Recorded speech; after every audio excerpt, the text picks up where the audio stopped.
Nah, pada kali ini kita akan membahas mengenai kehidupan rakyat Indonesia pada masa kedudukan Jepang dan perlawanan terhadap penduduk Jepang. Nah, squad, kalian tahu nggak berapa lama bangsa Indonesia ini dijajah oleh Jepang?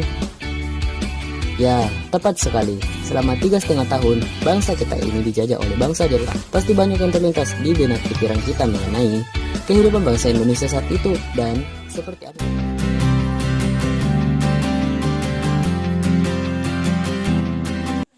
Halo semuanya, perkenalkan nama saya Tirsa Roti dari SMA Negeri 7 Manado, kelas 11 IPS 4. Perkenalkan, nama saya Saramika Mait dari kelas 11 IPS 4. Perkenalkan, nama saya Julian Duswak dari kelas 11 IPS 4.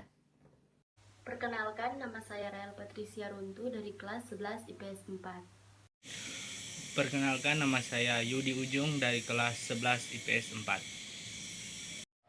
Perkenalkan, nama saya Pinkan Taro dari kelas 11 IPS 4. Perkenalkan, nama saya Gabriel Semara.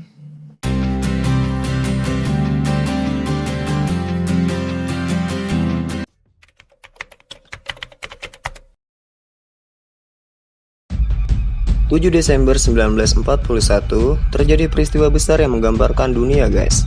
Nah, pada saat itu Jepang menyerbu pangkalan laut Amerika Serikat di Pearl Harbor, Hawaii.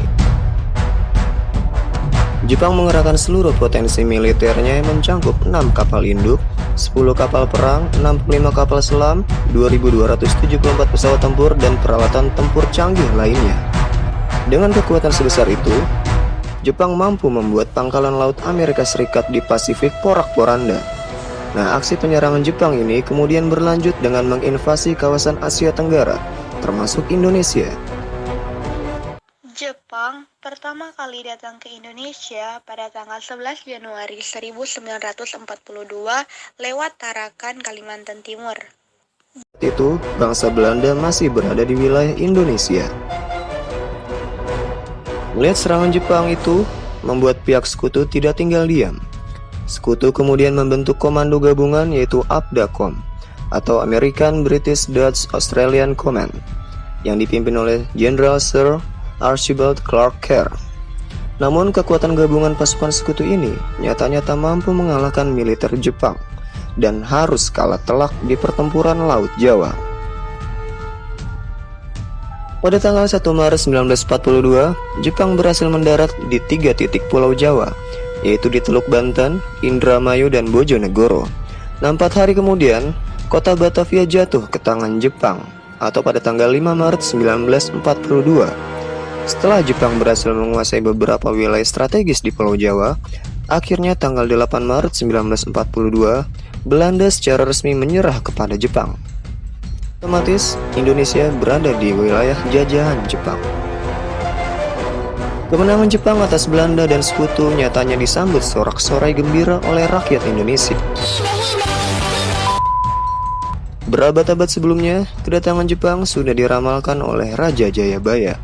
Nah, ramalan Jayabaya ini yang mendasari kepercayaan masyarakat Jawa bahwa akan ada bangsa yang membebaskan mereka dari penindasan orang-orang kulit putih. Dan ternyata memang benar. Banyak kalangan rakyat Indonesia yang mempercayai kedatangan Jepang akan membebaskan mereka dari belenggu penjajahan Belanda yang telah berlangsung selama berabad-abad.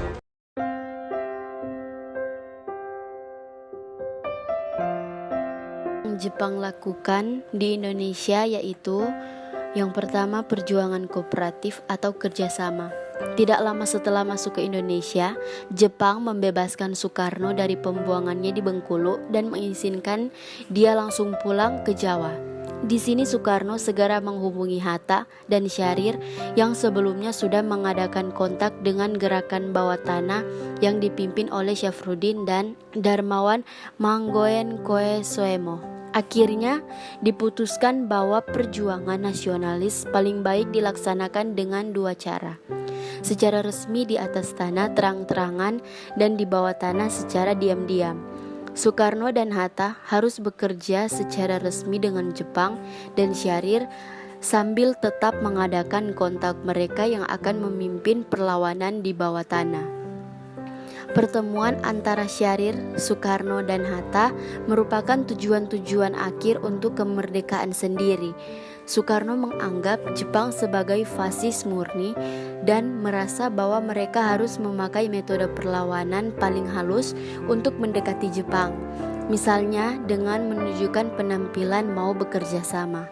Baik Hatta maupun Soekarno selanjutnya setuju melakukan segala sesuatu yang secara sah mungkin dilakukan agar perjuangan kebangsaan memperoleh kekuasaan resmi yang lebih luas, dan pada waktu yang bersamaan secara rahasia mendukung perlawanan revolusioner.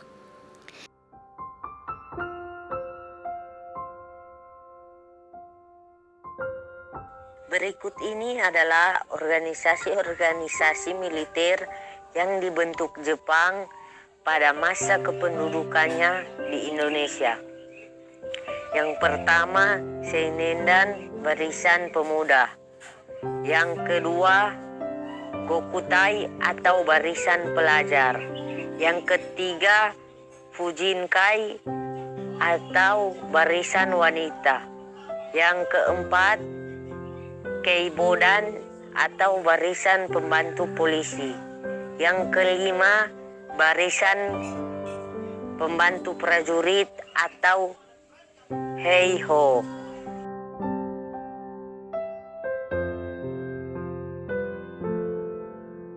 Dampak kedatangan Jepang ke Indonesia. 1. Bidang politik. Sejak berkuasa di Indonesia, pemerintah pendudukan Jepang membubarkan semua kegiatan kemasyarakatan seperti organisasi politik, organisasi sosial, maupun organisasi keagamaan dan menggantikannya dengan organisasi-organisasi bentukan Jepang.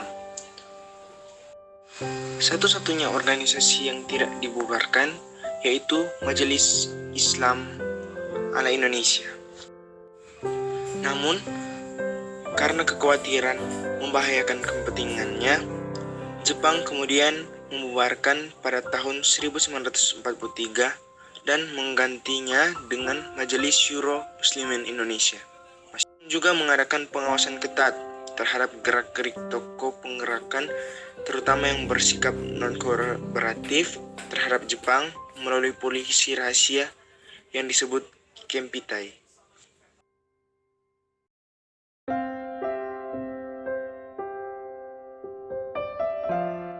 Masa kependudukan Jepang di Indonesia berakhir pada tanggal 17 Agustus 1945 seiring dengan proklamasi kemerdekaan Indonesia oleh Soekarno dan Muhammad Hatta.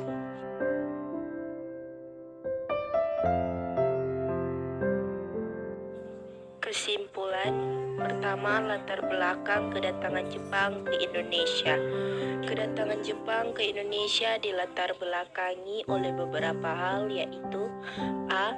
Indonesia kaya akan bahan-bahan mentah seperti minyak bumi dan batu bara. B. Kebutuhan Jepang akan bahan perak serta cadangan logistik. C.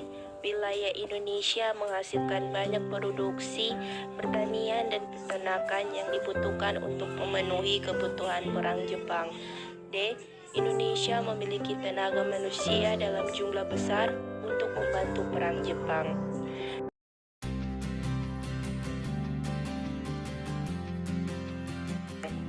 Dan yang terakhir, saran. Kita sebagai pemuda Indonesia wajib menghormati jasa para pahlawan yang lebih dulu meninggalkan kita. Hargailah mereka yang telah mengorbankan jiwa dan raganya serta berjuang mati-matian demi meraih kemerdekaan yang dapat kita rasakan masa kini. Walaupun sekarang Indonesia sudah merdeka, sebagai penerus bangsa, kita masih harus berjuang demi kemajuan negeri ini. Kita harus berterima kasih kepada para pahlawan. Cukup dengan cara belajar dengan sungguh-sungguh demi kejayaan tanah air tercinta ini. Tak bisa dipungkiri ya, Jepang memang bangsa yang kuat yang telah terbukti mampu menggeser dominasi bangsa barat pada masa lalu. Namun, ambisi mereka yang ingin memimpin Asia kelak akan menimbulkan penderitaan bangsanya sendiri. Oke guys, terima kasih sudah menonton, dan terlebih khusus juga terima kasih kepada guru pembimbing atau guru mata pelajaran kita, Ibu Teli Margotigau SPD.